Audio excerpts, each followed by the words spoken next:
Hot seat में हम पहुंचे हैं पीलीभीत। पीलीभीत में अब की बार बीजेपी ने वरुण गांधी का टिकट काटकर जितिन प्रसाद को मैदान में उतारा है। समाजवादी पार्टी की ओर से भगवत शरण गंगवार मैदान में है, वहीं बीएसपी के अनीस अहमद मैदान में है। बीएसपी दलित मुस्लिम गठबंधन पर दाव लगा रही है तो समाजवादी पार्टी यहां पर संविधान बचाने की दुहाई दे रही है। वहीं जितिन प्रसाद प्रधानमंत्री नरेंद्र मोदी के काम और राम के नाम के वादे के साथ मैदान में है। चलते हैं हॉट सीट में और देखते हैं तीनों प्रत्याशियों के चुनाव प्रचार का तरीका, रंग और मुद्दे, और आकलन करते हैं क्यों है ये हॉट सीट।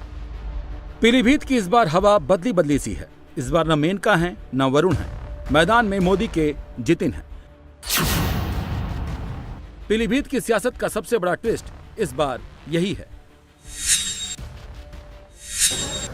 तो मुझे ये बताओ, 19 तारीख को कमल के फूल पे बटन दबेगा?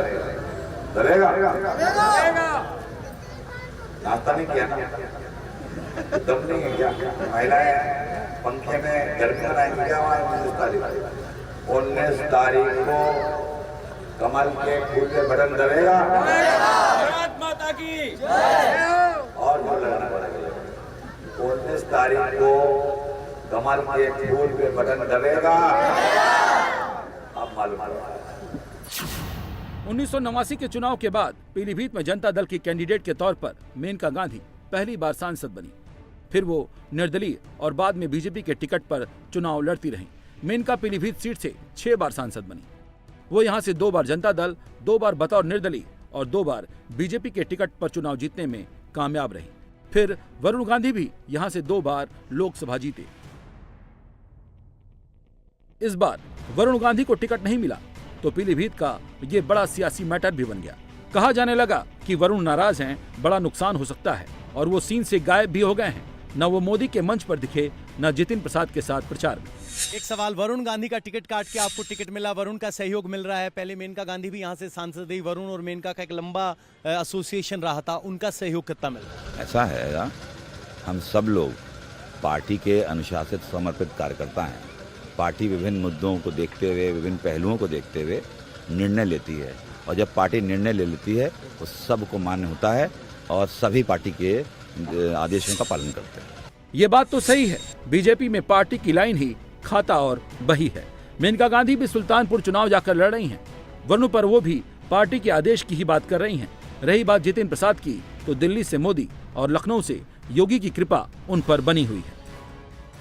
जब देश मजबूत होता है तो दुनिया उसकी सुनती है। आप मुझे बताइए, दुनिया में भारत का डंका बज रहा है कि नहीं बज रहा है? चारों तरफ डंका बज रहा है कि नहीं बज रहा है? दुनिया के हर कोने में डंका बज रहा है कि नहीं बज रहा है? ये कैसे हुआ? ये कैसे हुआ? ये किसने किया? ये कैसे हुआ? किसने किया? किसने किया? किसने किया? आपका जवाब गलत है। ये मोदी ने नहीं किया, ये आपके एक वोट ने किया है। ये आपके वोट की ताकत है। आपके एक वोट से मजबूत सरकार बनी, निर्णायक सरकार बनी, सशक्त सरकार बनी, काम करने वाली सरकार बनी, और बीजेपी सरकार ने दुनिया को दिखा दिया कि भारत किसी से भी कम नहीं है। जब मोदी योगी का साथ है और इस बार बीजेपी पर प्रभु राम का भी हाथ है, इसीलिए जितिन प्रसाद को लगता है कि जीत का रास्ता भी बिल्कुल साफ है। देखिए, मुद्दा साफ है, कि आदरणीय प्रधानमंत्री जी का 10 वर्ष का कार्यकाल और उनका ट्रैक रिकॉर्ड जो कहा है वो किया है। बड़े काम भी हुए देश के लिए और गांव तक की जो विभिन्न योजनाएं चल रही हैं वो लाभार्थी दिखाई देते हैं और यहाँ लोगों के जीवन में सुधार आया है। उन परियोजनाओं के आधार पे, काम के आधार पे, देश की गरिमा और सम्मान बढ़ाने के आधार पे पूरे सभी जात और धर्म के समीकरण ध्वस्त हो गए हैं। मोदी जी के नाम पे पूरी जनता साथ है और आप देखिएगा प्रचंड बहुमत से कमल का फूल खिलेगा। लेकिन पीलीभीत का धर्म जाति का समीकरण तो कुछ और ही कह रहा है। समाजवादी पार्टी को भी स्कोप दिख रहा है और बीएसपी को भी होप लग रहा है। अखिलेश ने बरेली के भगवत सरन गंगवार को प्रत्याशी बनाया है। बीएसपी ने पूर्व मंत्री अनीस अहमद खान उर्फ फूल बाबू को टिकट दिया है। दोनों दावेदार मैदान में ताल ठोक रहे हैं, धर्म जाति को जोड़ रहे हैं और बीजेपी के किले को तोड़ने के दावे कर रहे हैं। यहाँ पर बीएसपी के उम्मीदवार हैं, वो कह रहे हैं कि बीजेपी ने भी बाहरी उम्मीदवार दिया है और समाजवादी पार्टी ने भी बाहरी उम्मीदवार दिया है। मैं इकलौता हूं जो खुद यहाँ पीलीभीत से हूं। तो क्या यहाँ बाहरी उम्मीदवार का भी कोई मुद्दा हो सकता है? वो हमारे मित्र हैं फूल बाबू, और उनकी पार्टी के साथ में 19 का गठबंधन भी हुआ था। आज की तारीख में वो भारतीय जनता पार्टी की डमी पार्टी है। नाम वहाँ से आते हैं तय होके किसे कहाँ लड़ाना है और पार्टी घोषणा करती है, तो इसके आगे वो कुछ कहने की आवश्यकता नहीं है। वोट विभाजन होगा मुस्लिम समाज का? नहीं, मुस्लिम समाज यहाँ बैठा हुआ है। 100% वोट एक समाजवादी पार्टी का। बीजेपी को रोकने का तो हिंदुस्तान की जनता रोकेगी और जो यूथ है आज सारा आदमी जान रहा है कि कोई 400 पार नहीं। हम पीलीभीत को भी देख रहे हैं कि पूरी बीजेपी परेशान है। प्रधानमंत्री जी भी आ रहे हैं, बड़े बड़े लीडर आ रहे हैं, लेकिन ये छोटी सी पार्टी जिसे छोटा लोग समझते हैं, ये बहुजन समाज पार्टी लोगों की मत खराब किए हुए। बीएसपी पर आरोप ये लगता है कि वो बीजेपी की मदद कर रही है, प्रॉक्सी चुनाव लड़ रही है, बहन जी जमीन पर नहीं उतरती हैं, शांत हैं, सिर्फ वोट कटवा की भूमिका है। आज इस देश में जितनी भी पार्टियां हैं, जितने भी दल हैं, हर दल का एक अलग स्ट्रेटजी होती है। बहन जी का कैडर पूरा क्षेत्र में काम कर रहा है, हमसे अच्छा तो कोई वर्क ही नहीं कर रहा है। जहां तक बीजेपी की भी टीम का सवाल है, आप हिस्ट्री उठाकर देख लो, सब लोग गवाह हैं कि जब जब बहुजन समाज पार्टी पावर में रही है तो बीजेपी का ग्राफ सबसे नीचे आया है और हमसे बीजेपी ने कभी सत्ता नहीं छीनी। हमसे छीनी है समाजवादी पार्टी ने, वो भी हमारे मुस्लिम वोट लेकर हमसे सत्ता छीन लिया। और फिर सपा से सत्ता किसने छीनी है? वो बीजेपी ने छीनी है और फिर वो बहुत उछाल ऊपर मारती है। तो सही इलाज बहुजन समाज पार्टी ही बीजेपी का करेगी और बीएसपी ही जो है वही मेन पार्टी है जो बीजेपी को इस देश में हरा सकती है। ये दावे तो कर रहे हैं, लेकिन पीलीभीत में एक बात ये भी सत्य है। पीलीभीत लोकसभा सीट से जहां आज तक समाजवादी पार्टी और बहुजन समाज पार्टी का खाता भी नहीं खुला है। इनको लग रहा है वरुण नाराज हैं, मेनका सुल्तानपुर में है, जितिन नए हैं, शायद साइकिल निकल जाएगी, इसीलिए अखिलेश भी साइकिल में हवा भरने पीलीभीत पहुंच गया। मन संभाला तो मोदी सरकार को जमकर कोसा और बिना नाम लिए इंटरनल पॉलिटिक्स पर बीजेपी को भी जमकर छेड़ा। ये सरकार महंगाई नहीं रोक रही और जब महंगाई रोकनी थी तो इन्होंने चंदा वसूलने का काम किया। आप में से पढ़ा हुआ लोगों ने कि ये दावा करने के भ्रष्टाचारी बचेंगे नहीं, लेकिन भ्रष्टाचार बढ़ाने का काम कोई कर रहा है तो वो भारतीय जनता पार्टी के लोग कर रहे हैं। और ये नया तरीका निकाला है दिल्ली वालों ने, ये इलेक्टोरल बॉन्ड जो बनाए गए हैं, इलेक्टोरल बॉन्ड के माध्यम से बताओ वसूली हो रही है कि नहीं हो रही है? ये सरकार ऐसी है जिसने इलेक्टोरल बॉन्ड के नाम पर बड़े बड़े उद्योगपतियों को सीबीआई, ईडी, इनकम टैक्स से डरा करके इन्होंने वसूलने का काम किया है। इन्होंने कहा था कि नोटबंदी के बाद कोई भ्रष्टाचार नहीं होगा, कोई काला धन नहीं कमा पाएगा। बताओ ये इलेक्टोरल बॉन्ड सफेद को काला करने वाला इंतजाम हुआ है कि नहीं है? काले को सफेद कर लिया कि नहीं कर लिया बीजेपी ने? जिन उद्योगपतियों से ये वसूल लेंगे पैसा, क्या वो नहीं कमाएंगे मुनाफा? क्योंकि मुनाफा कमा रहे हैं, इसीलिए महंगाई है। लेकिन बीजेपी को इससे मतलब नहीं है वोट का चुंबक कहां है, कौन है, वो जानती है। और यूपी में तो मोदी योगी का डबल मैग्नेट है, जो वोट सिर्फ खींचता ही नहीं है, गारंटी के साथ वोट फिक्स भी कर देता है। 10 वर्ष में बदलते हुए भारत में जो कुछ भी हमने देखा है, बहनों और भाइयों, ये आपके एक वोट की कीमत ने किया है। आपका वोट जब गलत हाथों में जाता था, तो फिर भ्रष्टाचार में संलिप्त, सुरक्षा के साथ खिलवाड़ करने वाली, आतंकवादियों को बिरयानी खिलाने वाली, देश के अंदर उपद्रव करवाने वाली, नौजवानों के जीवन के साथ खिलवाड़ करने वाली, अन्नदाता किसानों को आत्महत्या के लिए मजबूर करने वाली सरकारें आती थी। लेकिन 2014 में, 2019 में देश के मतदाताओं ने अपने वोट की कीमत को समझा, मोदी जी के नेतृत्व पर विश्वास किया, और बहनों और भाइयों, आज बदलते हुए नए भारत को आप देख रहे हैं, जो आज एक पिछलग्गू राष्ट्र नहीं, दुनिया की एक वर्ल्ड पावर बन रहा है, ग्लोबल पावर बन रहा है।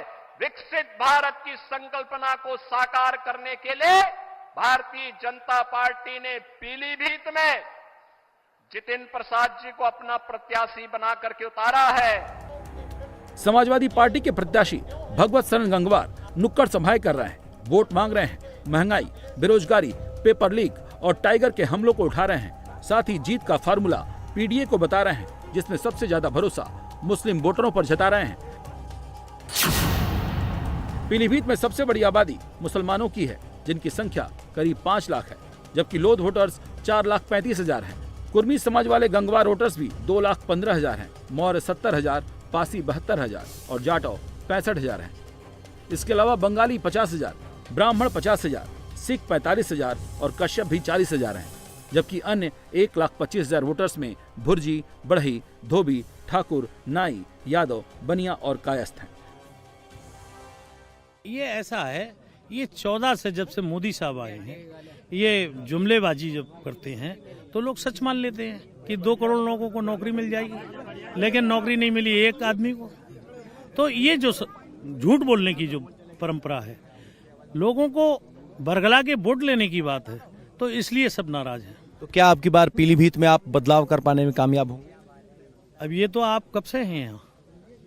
मैं तो 1 महीने से घूम रहा हूँ यूपी में। तो आपको सब मालूम, ज्यादा जानकारी होगी इस बारे में। आपके दावा पूछ रहे हैं। अच्छा, मैं तो पढ़ा था यूट्यूब पर कई लोगों के, वो पत्रकारों के, तो कोई कह रहा 76% में समाजवादी है, इन्हें कुल 16% में लिया, और आपने जितना तलाशा हो वो बता दो। इसके अलावा एक सवाल ये है कि बहुजन समाज पार्टी लेकिन जिस मुस्लिम वोट पर सबसे ज्यादा भरोसा समाजवादी पार्टी को लग रहा है, उसमें बीएसपी के अनीस अहमद को भी अपना हिस्सा ज्यादा दिख रहा है। अनीस अहमद पूर्व मंत्री रह चुके हैं, मैन टू मैन कांटेक्ट कर रहे हैं, मुस्लिम दलित वोट पर दावा तो कर ही रहे हैं, साथ ही लोकल और बाहरी मुद्दे को सबसे ज्यादा प्रमोट कर रहे हैं। कह रहे हैं इस बार पीलीभीत वाले इसी पर वोट कर रहे हैं। नंबर 1 तो ये है कि मुद्दे सबसे बड़े ये हैं स्थानीय और बाहरी। इस बार लोगों ने मन बना लिया है कि हम स्थानीय ही जिताएंगे, बाहर के आदमी को अब स्वीकार नहीं करेंगे। नंबर 1 वो हमें फ्रंट मतलब मैदान में दिख रहा है कि लोगों ने मन बना लिया। दूसरा, जो आप कह रहे हैं कि किन मुद्दों पे जाएंगे, तो मुद्दे तो बहुत हैं। यही जो मैंने अभी आपके सामने बोला है, डॉलर 14 में क्या था, आज क्या है, नौकरी ये लोग कितनी दे रहे हैं। दूसरा, हमारे जिले में जितने भी किसान गरीब लोग रहते हैं जंगल के किनारे, जहाँ पर आए दिन बाघ हमला करता है, कल भी एक घटना हो गई, एक की मौत हो गई है। तो इस सरकार में चीज़ें तो हो रही हैं, लेकिन उन लोगों के लिए हो रही जो बड़े लोग हैं। अब आपने टाइगर रिजर्व बना दिया तो वहाँ पर पूरी व्यवस्थाएं नहीं है। अब ना जानवर सुरक्षित हैं ना लोग सुरक्षित हैं। अब जिस घर का एक आदमी मर जाता है तो पूरा घर पूरी जिंदगी के लिए वो सफ़र करता है। आप लोग उसको मुआवजा देकर उसकी वो पूर्ति आप नहीं कर सकते। तीसरा जो सबसे बड़ा मुद्दा है, जो आज हमारे किसानों की सेहत खराब हो रही है, वो लोग क्या करते हैं, दिन भर काम करते हैं, फिर रात में अपनी फसलों को रखाते हैं। तो ये एक बड़ी समस्या है, जो जानवर रात में पूरी फसलें खा जाते हैं। देखिए, जहाँ तक मुस्लिम वोट का सवाल है, अब मुस्लिम वोट भी किसी पार्टी की बफौती नहीं रह गया। वो अब पार्टी को भी देख रहा है, फेस वैल्यू भी देख रहा है कि सामने वाला जो उम्मीदवार है उसकी फेस वैल्यू क्या है, तो वो फेस वैल्यू देख के चुनाव कर रहा है। अखिलेश मायावती दोनों कास्ट इक्वेशन में यहाँ पर वोट तलाश रहे हैं, लेकिन जितिन प्रसाद इन सब से निश्चिंत दिख रहे हैं। उनको यही कहेंगे, उन्हें जानकारी नहीं है कि जितिन प्रसाद का 3 पीढ़ियों से रिश्ता है पीलीभीत में। हमारी ज़मीनें भी इसी क्षेत्र में, पूरनपुर क्षेत्र है, यहाँ हमारी खेती होती है। और बाकी ये मुद्दा विहीन लोग हैं जो उठाते हैं, काम करते हैं। हमारे साथ हमारे साथी मंत्री संजय सिंह गंगवार जी भी हैं। और जैसे मैंने पहले कहा कि एक डबल इंजन चल रहा है मोदी जी और योगी जी का, और यहाँ परिवर्तन दिखाई दे रहा है और जनता का आशीर्वाद मिलेगा तो हम दोनों भी इस क्षेत्र की जनता की सेवा के लिए पूरे सामर्थ्य से काम करेंगे। पीलीभीत के लिए रोड मैप क्या होगा विकास का आपका? रोड मैप यही है कि इन 10 वर्ष में केंद्र सरकार के और 7 वर्ष जो हुए हैं प्रदेश सरकार के, बहुत परियोजनाएं हुई हैं, काम हुए हैं और परिवर्तन दिखाई देता है। कानून व्यवस्था से लेके विभिन्न योजनाओं का लाभ, उसको और आगे लाने का प्रयास किया जाएगा। इंफ्रास्ट्रक्चर के लिए यहाँ एक इंडस्ट्रियल जोन है, रोड नेटवर्क जहाँ नहीं हुए हैं, अभी कल ही प्रधानमंत्री जी ने भी उसमें अपने विचारों में रखा कि वो एक ब्रिज है धनारा घाट का, जो कटा हुआ इलाका था, वो उसको स्वीकृत कराया गया है।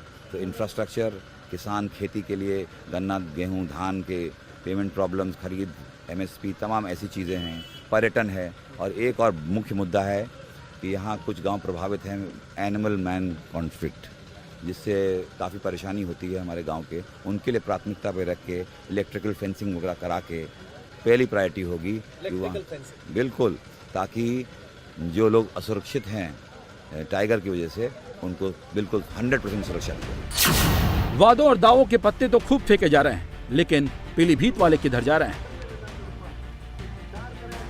जितिन प्रसाद यहाँ चुनावी प्रचार करके आगे निकले हैं। यहाँ कुछ लोग हैं जो उस सभा में मौजूद थे। जितिन प्रसाद की कौन सी बात आपको समझ में आई और बीजेपी के उम्मीदवार को आप कैसे आंक रहे हैं? बीजेपी उम्मीदवार बहुत भारी है, सब पे 90% वोट यहाँ से पड़ेगा बीजेपी पे, 10% इधर उधर जाएगा, बाकी सब बीजेपी। जितिन प्रसाद की कौन सी बात लगी आपको कि ठीक कह रहे हैं? किस बात पे? जितिन प्रसाद के चेहरे पे हो रहा है कि मोदी के चेहरे पे हो रहा है? मोदी जी के चेहरे पे हो रहा है। मोदी के चेहरे पे। बाबा, बीजेपी के उम्मीदवार आए थे, अच्छा, क्या आपसे संबोधन किया, संवाद किया, क्या कहा? हम तो चले गए, प्यास लगी पानी पीने। अच्छा, तो क्या स्थिति नजर आ रही है अब की बार चुनाव में?